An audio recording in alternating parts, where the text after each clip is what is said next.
U tunlari yig'lar, kechalari telbalangan ko'yi kaftini duoga ochib, lablari pichirlab Ro'zi Mahsumga o'lim tilardi. Nazarida Ro'zi Mahsum uni ertangi umididan, baxtidan, yaxshi kunidan, tug'ilajak farzandidan judo qiladiganday edi. Ro'zi Mahsumni eslash hamon yuragini vahm bosib, ichida qaltiroq tutardi. Kuz oyoq uzatib, qish ostona xatladi. Xayrinisoning ko'zi yoridi. Qiz tug'di. 2 oydan beri hovli joyini tashlab, qizinikiga kelib olib boshida parvona bo'lgan Mustar kampir qizini o'z uyiga ko'chirib ketdi. Bu jinnixonada go'dakni ajina chalib ketadi. Uyini ham go'r yutsin, deb marhum To'lqin tankning ortidan yana bir bor g'azabini sochib, achchiq-pichiq gap aytib, ko'ngli taskin topganday bo'ldi. Oradan yillar o'tdi. Xayrinisoning suyanchi ham, ovunchi ham qizi yodgoroy bo'ldi. Bo'yi cho'zilib maktabga qatnay boshladi. O'tgan azobli kunlar, olis va zimiston xotiralar ichra, yodgoroy oyday porlab, quyoshday balqib, Xayriniso hayotini tiniq va yorug' bir olamga olib chiqdi. Xayriniso yakka yolg'iz farzand bo'la turib, onasi Mustar kampir qazo qilganida ham o'zini tamoman yo'qotib qo'ymadi. To'g'ri, yuragidan nimadir uzilganday bo'ldi. Biroq yonida taqdirining quyoshi bo'lib porlagan yodgoroy bor edi. Ochig'i, Mustar kampirning vafotidan so'ng Xayrinisoning ko'ngli biroz taskin va xotirjam bo'lganday bo'ldi. Ro'zi Mahsum bilan bog'liq voqealar xususida hatto o'z onasi bilan ham sirdosh bo'lishni sira-sira istamasdi. Onasi to'shakka mixlanib, jon taslim qilgunga qadar bir jiddiy g'amgin nigoh uni ta'qib etar, azoblab kelardi. Nazarida onasi kutilmaganda Ro'zi Mahsumning ismini aytib, ko'z nuri, umri mazmunidan judo qiladiganday edi. Onasining vafotidan so'ng yuragidagi qo'rquv va xavotir tutuni yoyilganday bo'ldi.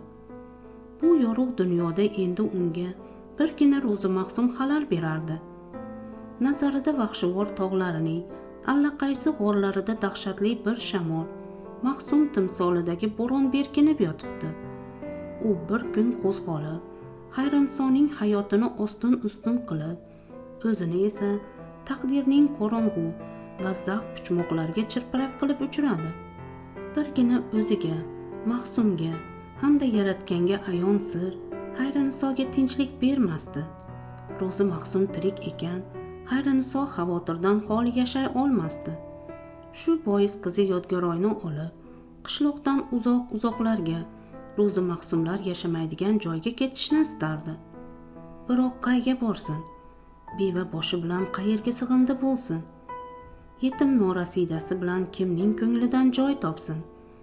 O'z uyi, o'lan to'shagini tashlab, qayerlardan boshpana axtarsin? Tubsiz jarlik yangliq, o'y-xayollar domida qolgan ayol yakkayu yagona suyangan yodgoroyining beg'ubor nigohida porlagan nurdan umid chirog'iga cho'g' olab, qizining nigohlarida yalt etgan shu'la uning besaranjom dunyosini yoritar, shu yorug'lik uning hayotiga fayz baxshida etardi.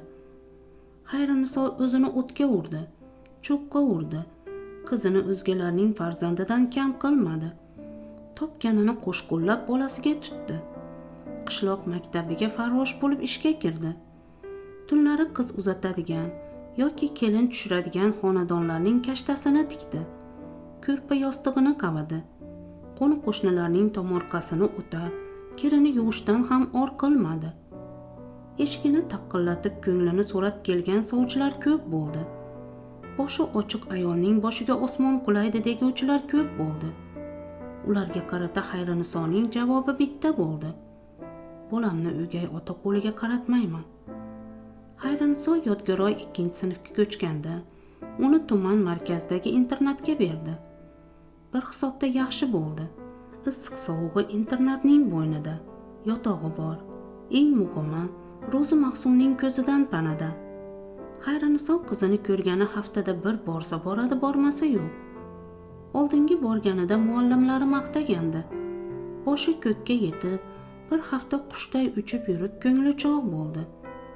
qizining badiiy gimnastika to'garagida mashqlarni yaxshi bajarayotgani, sportga o'quv balandligini eshitib rosa quvondi.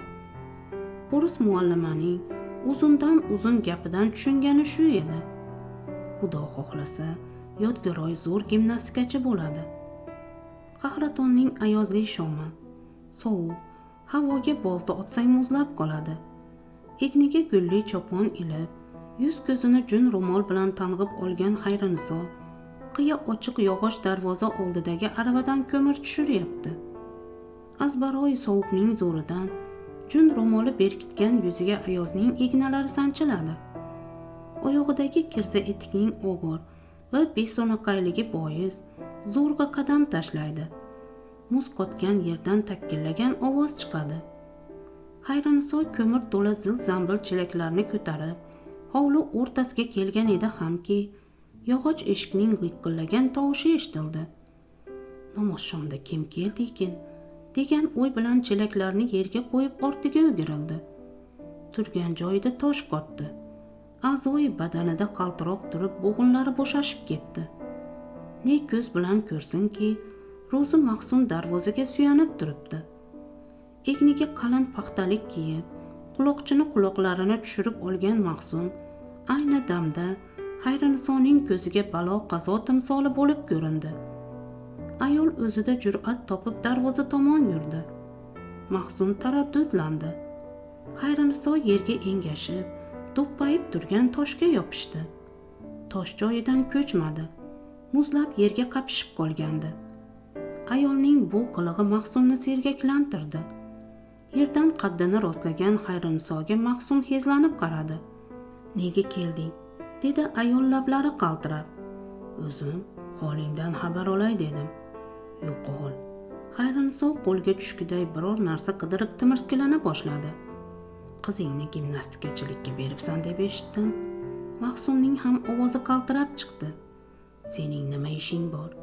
Ayol darvoza tomon yaqinlasha boshladi.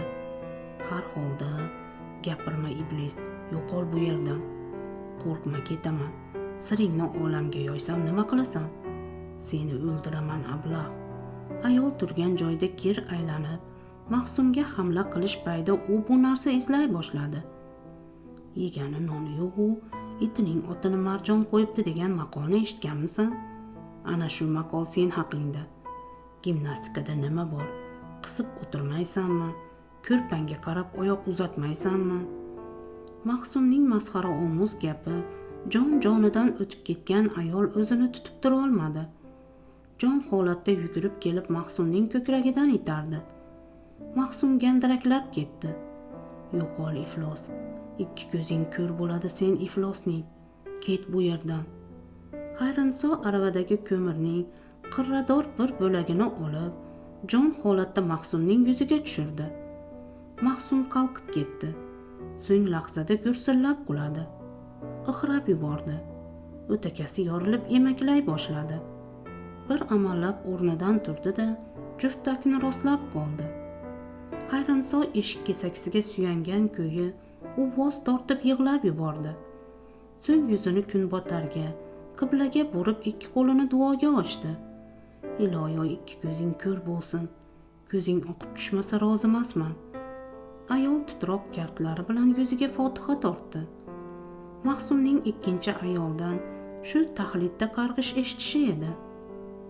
Mototsiklning gurillashi tinib, bolaning chinqiroq ovozi o'chgunga qadar Ro'zi Mahsum ko'zlarini qisib, tol novdasiga orqa berib o'tirdi. Oqib o'tayotgan soy suvining shildirashi ham ko'ngliga sokinlik baxsh eta olmadi. O'tmishda bo'lib o'tgan voqealar xotira azobiga aylanib, ko'ksining bir burchida qotib qolgan armon dardi yuragini battar siqa boshladi. Qovog'i og'irlashib, ko'z oldi qorong'ulashdi. Hamma to'lqin tanknikiga to'yga. Bolaning olislardan eshitilayotgan chiyilloq ovozi yuragini tilka pora qila boshladi. Mahsum tol tanasiga suyanib o'rnidan turmoqchi, yumuq ko'zlarini ochmoqchi bo'ldi.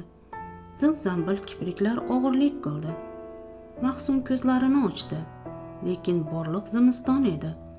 U hech narsani ko'rmasdi. U yo'lak bo'ylab urina-urina dahlizgacha keldi. nazarida tush ko'rayotganday, birozdan so'ng uyg'onib, yorug' olamni ko'radiganday edi.